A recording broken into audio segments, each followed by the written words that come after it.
केंद्र की सरकार की नीतियों के खिलाफ जाकर तो विपक्ष ने राज्य सरकार की नीतियों के खिलाफ जाकर आज सदन में प्रदर्शन किया, जिसके कारण अंततः सदन चला नहीं आई ठीक से। और मूलतः जो बातें सामने आई, सूर्या हांसदा एनकाउंटर की सीबीआई जांच की मांग सामने आई और उस पर हम लोग भी अड़िग हैं कि जांच सीबीआई के माध्यम से ही हो। आपके पार्टी के देवेंद्र नाथ महतो गए थे, हम भी गए थे। देखिए, नागड़ी की ज़मीन का जहाँ तक प्रश्न है, लगभग 200 एकड़ के आसपास ज़मीन है। वह ज़मीन पूरी तरह से समतल है, वह ज़मीन उपजाऊ है और अगर उस ज़मीन का अधिग्रहण नहीं किया है, उचित मुआवजा नहीं दिया है, उसके बाद भी अगर आप कोई कार्य कर रही, तो ये गुरु जी के सपनों पर आघात है। झारखंड की जो आधार है, जल जमीन जंगल, उस आधार पर आघात है कि आप यहाँ के जंगल को नहीं बचा पा रहे, यहाँ की ज़मीन को नहीं बचा पा रहे। देखिए, योजना परियोजना का कोई विरोधी नहीं है। रिम्स 2 आज इस राज्य की ज़रूरत है, रिम्स 3, रिम्स 5 आज राज्य की ज़रूरत है, लेकिन सवाल है ज़मीन जबरन ना लिया जाए। ज़मीन का अधिग्रहण सिस्टमेटिक तरीके से हो, जो भूमि अधिग्रहण अधिनियम 2013 का कानून कहता है, जो LAR पॉलिसी के तहत जो सुविधाएं होनी चाहिए, उन सुविधाओं के साथ भूमि का अधिग्रहण करे।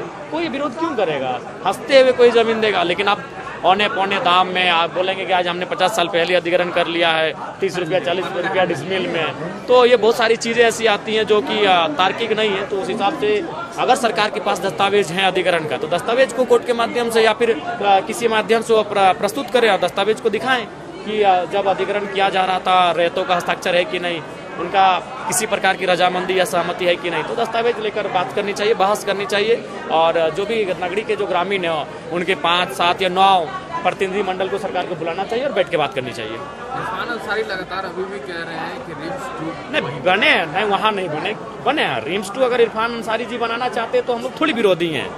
प्रत्येक दिन हम लोग को भी 10 से 15 बीमारियों का समस्या सुनना पड़ता है।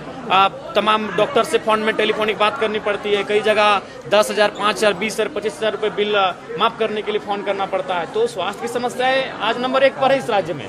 तो रिम्स 2, 3, 4, 5 सब बने, लेकिन नगरी जो विवादित हो रही है, जहाँ के लोग रजामंदी नहीं है दे रहे हैं, तो वहाँ पुनर्विचार करने की आवश्यकता है। आप सुझाव दीजिए ना कोई जगह, आप बोलेंगे तो हम दे देंगे बहुत सारे। लेकिन देखिए, जैसे हम सुबह ही बात कर रहे थे मंत्री जी से, तो बोला कि नहीं, तुम जो जगह का सुझाव दे रहे हो वो खूंटी में है। खूंटी में सुबह ही हमारे पास एक एप्लीकेशन आया कि विधायक जी बहुत सारा विवाद चल रहा है, तो हमारे वहाँ 400 एकड़ जमीन का अधिग्रहण है, 400 एकड़ जमीन है, तो वहाँ बनाया जाए, यहाँ से 20 किलोमीटर है। कहा नहीं, रिम्स 2 तो फिर राजधानी में ही बनेगा। तो हमें लगता है कि अगर देखने जाए तो बहुत सारी ऐसी जमीनें पड़ी हैं जहाँ पे आप इस काम को कर सकते हैं।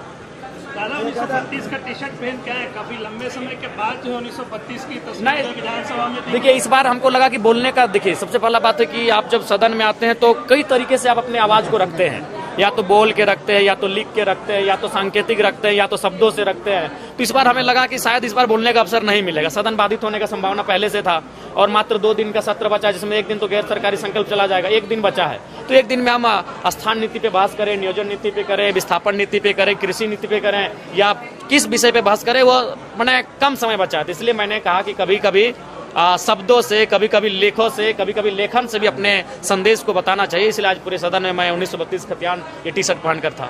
1932 को लेकर सरकार बिल में स्थिर हो गया। बिल कहाँ गया? राज्यपाल के पास गया। देखिए, सरकार हर मुद्दे पर स्थिर है। सरकार केवल सरकार के जितने भी अंग में बैठे लोग हैं, वो अपने निजी स्वार्थ के लिए, अपने खाना पूर्ति के लिए काम कर रहे हैं। वो किसी भी मुद्दे पर ना बात करना चाहते हैं, ना किसी भी मुद्दे पर बैठकर सॉर्ट आउट करना चाहते हैं, किसी भी मुद्दे पे बात नहीं करना चाहते हैं। सर्वदलीय बैठक बुलाई कि स्थानीय नीति कैसी हो, उसका प्रारूप क्या हो, उसका ड्राफ्टिंग क्या हो। कम से कम एक बैठक तो बुलाए, सबके रायशुमारी तो ली जाए कि हम लोग गंभीर हैं स्थानीय नीति को लेकर, हम लोग गंभीर हैं नियोजन नीति को लेकर, हम लोग गंभीर है विस्थापन को लेकर। अगर गंभीरता है तो सर्वदलीय बैठक बुलानी चाहिए और बातचीत करनी चाहिए, फिर आप कैबिनेट में ले जाइए, कैबिनेट में प्रस्ताव लेकर आइए, लेकिन एक बार चर्चा परिचर्चा सर्वदलीय होनी चाहिए। तो गंभीरता नहीं है। देखिए, अब राज्य सरकार तो बहुत ही अकड़ के है उसमें। राज्य सरकार उल्टा एक वरिष्ठ नेता उनको अपराधी बना रहे हैं। अरे भाई, अगर ऐसे अपराधी बोलने गए हैं मात्र केस हो जाने से, तो राज्य के तमाम आंदोलनकारियों को अपराधी की लिस्ट में लाके खड़ा कर देंगे, तो वो तो बचना चाह रही है, उल्टा हुआ उनको अपराधी घोषित करने में लगी हुई है। दादा क्या लगता है सूर्या हांसदा के मामले पे